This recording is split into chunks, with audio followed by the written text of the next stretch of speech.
Ms. Garcia, you are recognized. Thank you, Madam Chair, and thank you, Mr. Chairman, for convening this very important hearing. There seems to be some confusion as to why we're even here, and it's been really hard to sit here and listen to some of the comments that are made from the other side of the aisle about the reason for this hearing and what Democrats do or don't believe, and even a witness referred to the policies of the parties. You know, this is not a discussion of a policy of any party, but it is, in fact, a very serious discussion about law and law that was made by a court and what we need to do to make some reforms, because the reforms are needed.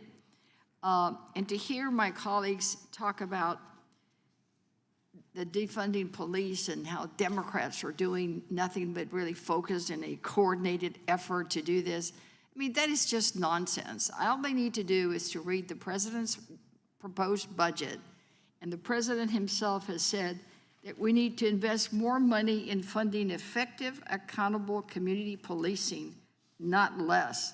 And his budget reflects that, including by more than doubling cops hiring programs, 300 new deputy marshals, $20.6 billion in discretionary funding for federal law enforcement and state and local enforcement crime prevention programs, $537 million to put more police officers on the beat for accountability community policing. And that's the key word. It's about behavior.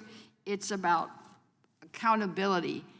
And I'm glad that Ms. Ross mentioned that this is not just a discussion about police.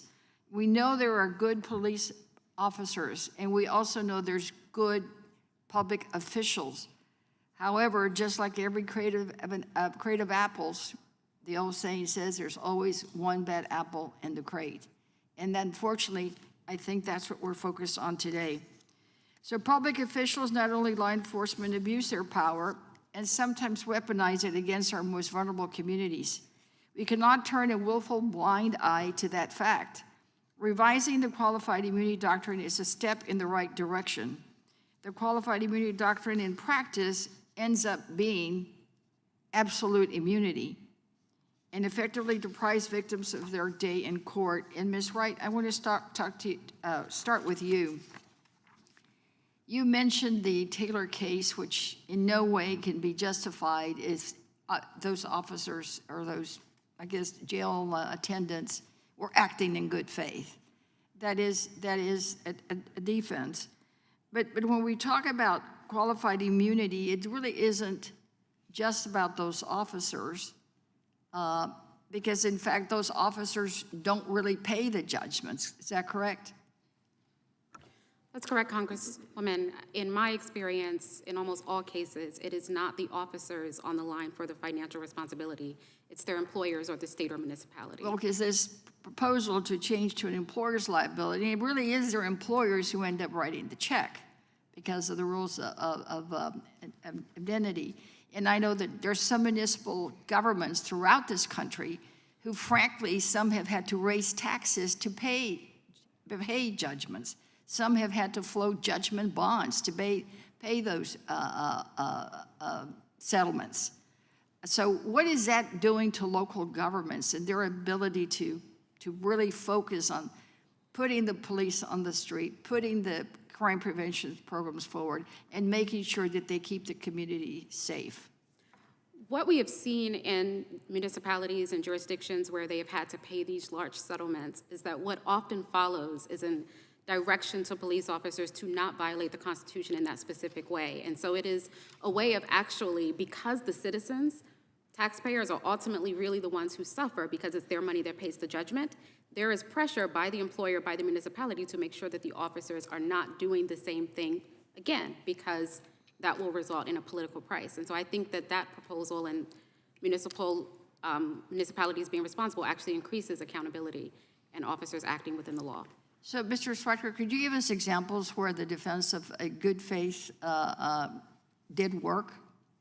I mean, that it was upheld in court and the officer was absolved of any accountability and liability? Sure. I mean, thank you for the question. I mean, the only thing I would clarify is that qualified immunity that exists today is not a good faith standard. It has nothing to do with whether officers were acting in good faith. And in fact, many cases, officers are explicitly acting in bad faith, and they still receive qualified immunity. I mean, I meant two examples that I mentioned were the Jessup case, where officers were alleged to have stolen money for their own personal enrichment. They received qualified immunity. The Frazier case, where officers were and I think this does relate to a point that Mr. Johnson has repeatedly said, that this only applies in unknowable case, constitutional violations, and that's simply untrue. The officers in the Frazier case— Mr. Schweiker, could you wrap up? We're running over time. Of course. The officers in Frazier were explicitly trained on this man's First Amendment rights, and they violated it knowingly, and they still received qualified immunity. Thank you, Madam Chair, and I'm hopeful that my colleagues across the aisle will vote for the president's budget with all that money, all those investments to reduce crime and help our police officers. Thank you. Noted.